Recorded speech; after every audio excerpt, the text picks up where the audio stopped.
um jovem aristocrata no sul da Gália, ali no começo do século V, que tinha tudo que um romano culto podia querer: família rica, educação clássica em filosofia, retórica, carreira traçada, nome pesado e um parente chato, muito chato, que não parava de dizer que aquilo tudo que ele tinha na vida não era a vida que ele deveria ter. Esse parente, ele não era um padre qualquer, era Santo Honorato, que fundaria o mosteiro mais importante da Gália no século seguinte. Santo Honorato não desistiu do primo. Esse jovem resistiu e depois cedeu. E quando cedeu, cedeu de vez.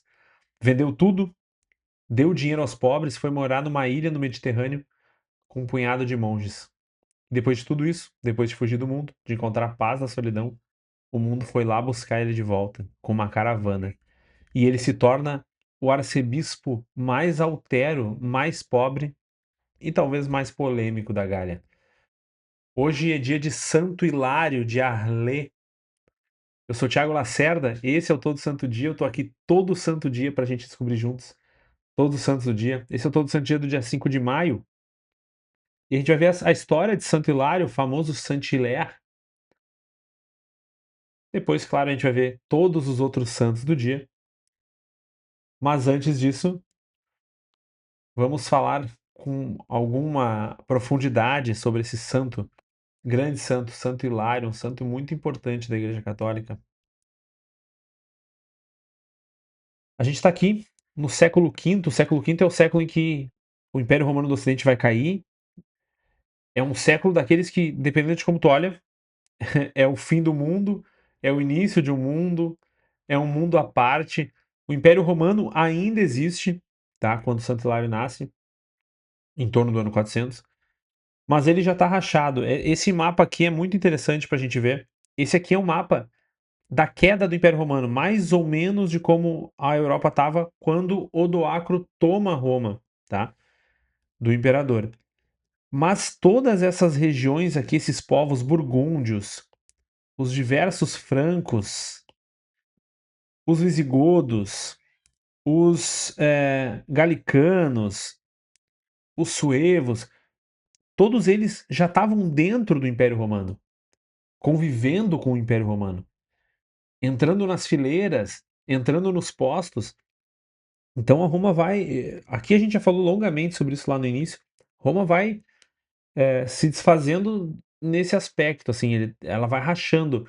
Nós temos os bárbaros aqui na fronteira, os turíngios, os bávaros, os saxões, os frísios, os anglos, os longobardos que vão invadir depois a Península Itálica, os herúlios, que são inclusive o povo de Odoacro. Odoacro, que toma Roma, é um herúlio que é líder de uma legião de herúlios dentro do Império Romano.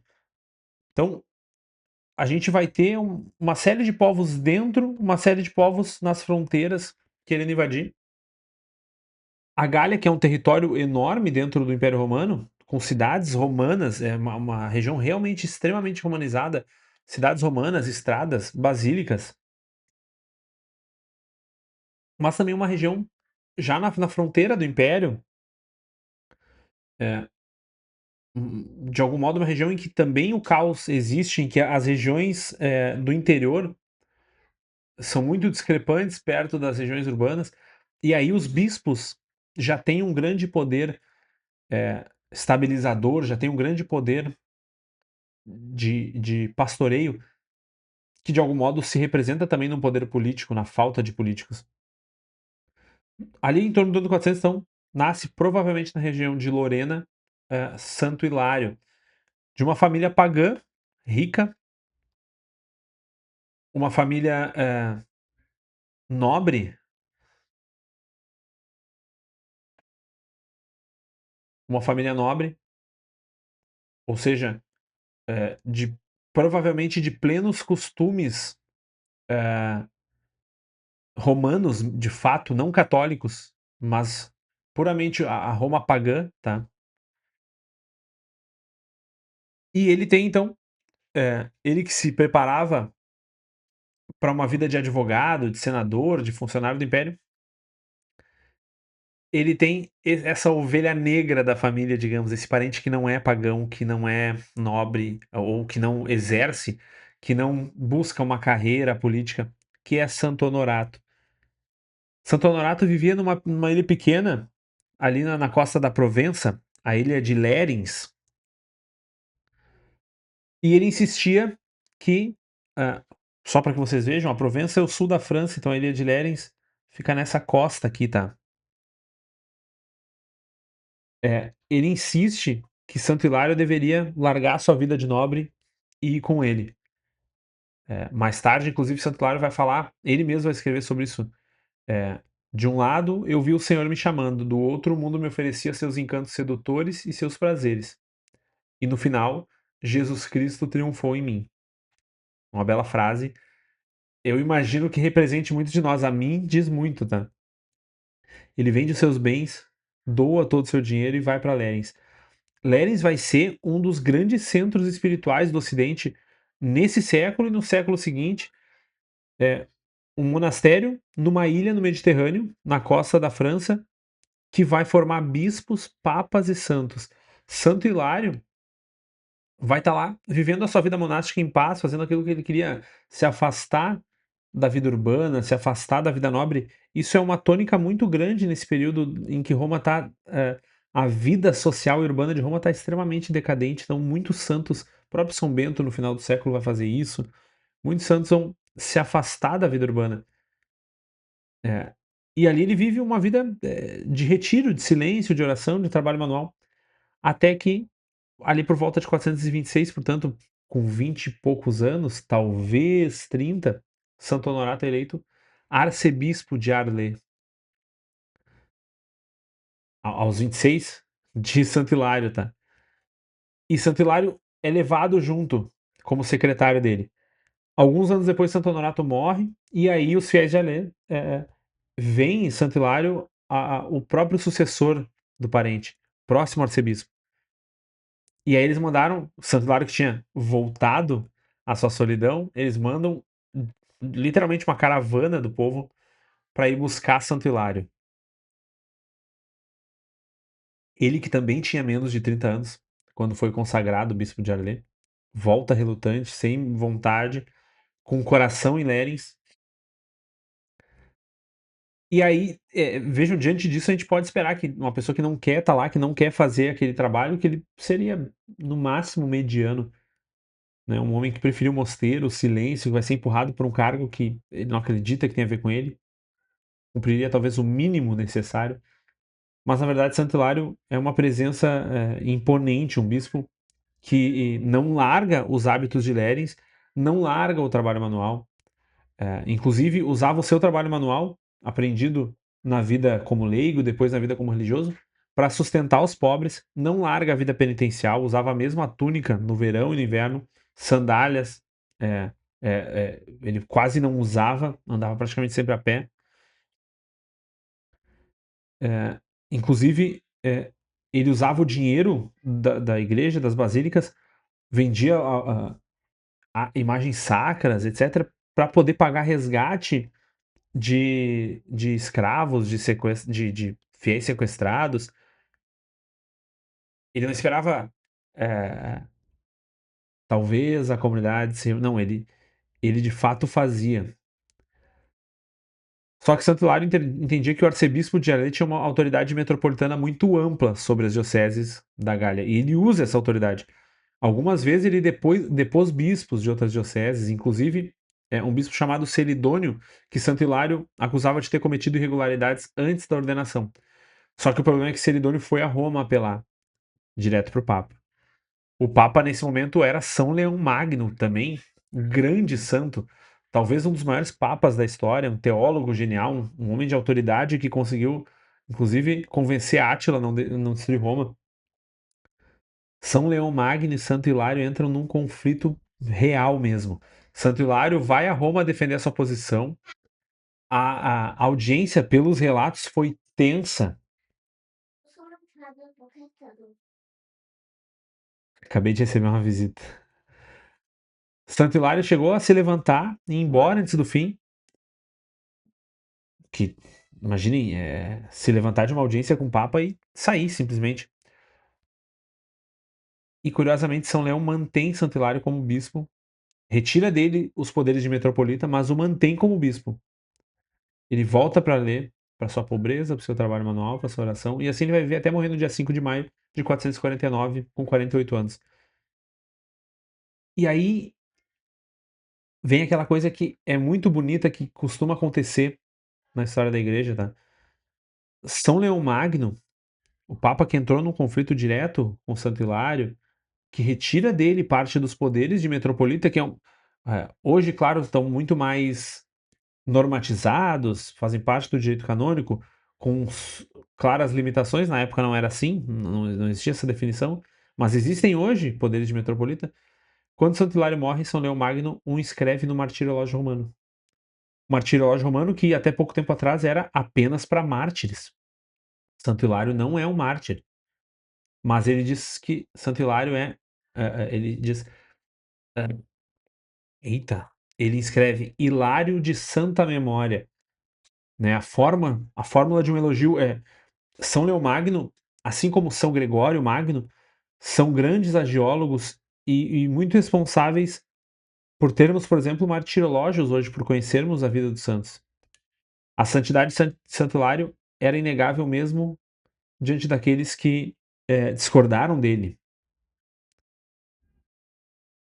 Então, é muito, uma reflexão muito poderosa para a gente hoje.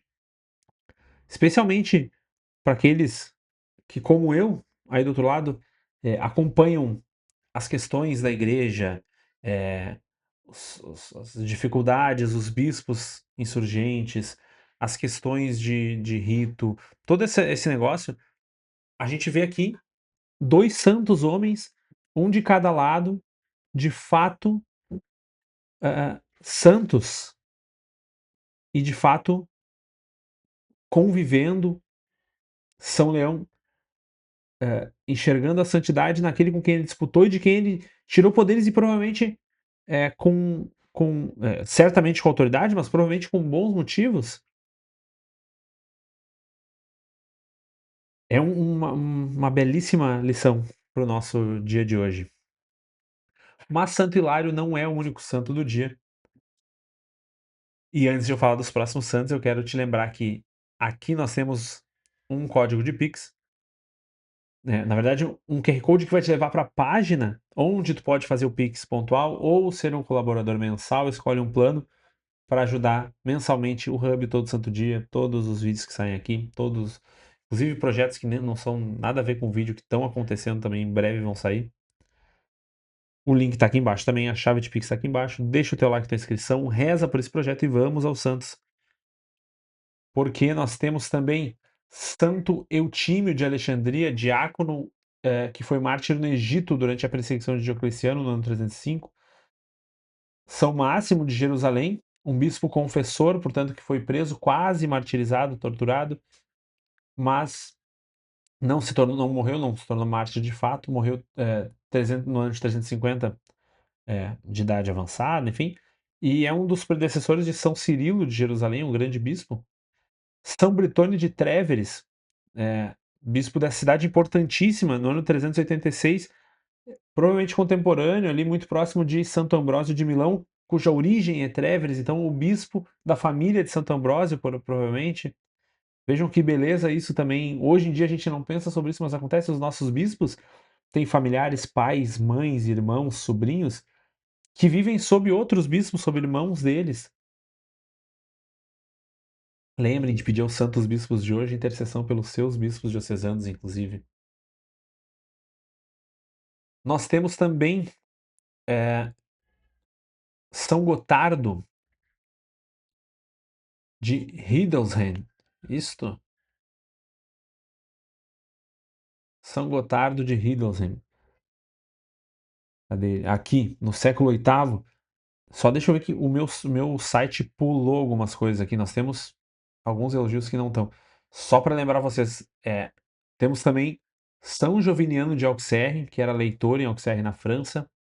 Aí então, Santo Eutímio.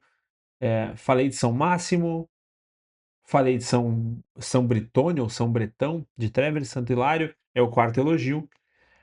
Aí temos São Nicésio, bispo de Vienne, na Gália Leonense, São Gerôncio, bispo de Milão, na Ligúria, São Mauronto, também abade e diácono, discípulo de Santo Amando, em Marquenes, na Gália Belga, São Sacerdote, em Limoges, na Aquitânia, que foi monge e abade eleito bispo de Limoges e depois volta à vida monástica. E aí então São Gotardo, tivemos um gap aqui, tive que buscar outra referência.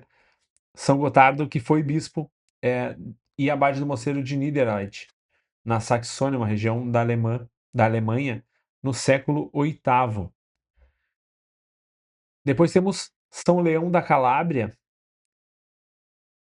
um eremita em 1038, vejam, que é aquele período em que voltamos a ter eremitas, que vai preceder as grandes reformas das grandes ordens e a criação das ordens mendicantes. Depois o beato Bem-vindo Marene, em 1269, ele morre, mais ou menos um franciscano das Marcas, na Itália. Santo Avertino, diácono que acompanhou São Tomás Becket no exílio e depois regressou para Vencei, onde se tornou eremita, morreu em 1289. O 13º elogio é de Santo Ângelo da Licata. Aí temos no 15º o beato Núncio Suplício, em Nápoles, um leigo, é isso? Um leigo, aparentemente. A beata Catarina Cittadini, em Bérgamo, na Itália. E, por fim, o beato Gregório Francowiak, um verbita alemão que morreu em Dresda, foi preso durante a guerra e morreu com um golpe de guilhotina em 1943, na Segunda Guerra Mundial. Esses são os santos do dia de hoje. Me conta qual deles te chama mais atenção, se Deus suscitou no teu coração alguma prece aos santos de hoje. Me conta aqui nos comentários, deixa o teu like, a tua inscrição, faz o Pix se tu puder colaborar e eu te espero amanhã para mais um Todo Santo Dia. Tchau.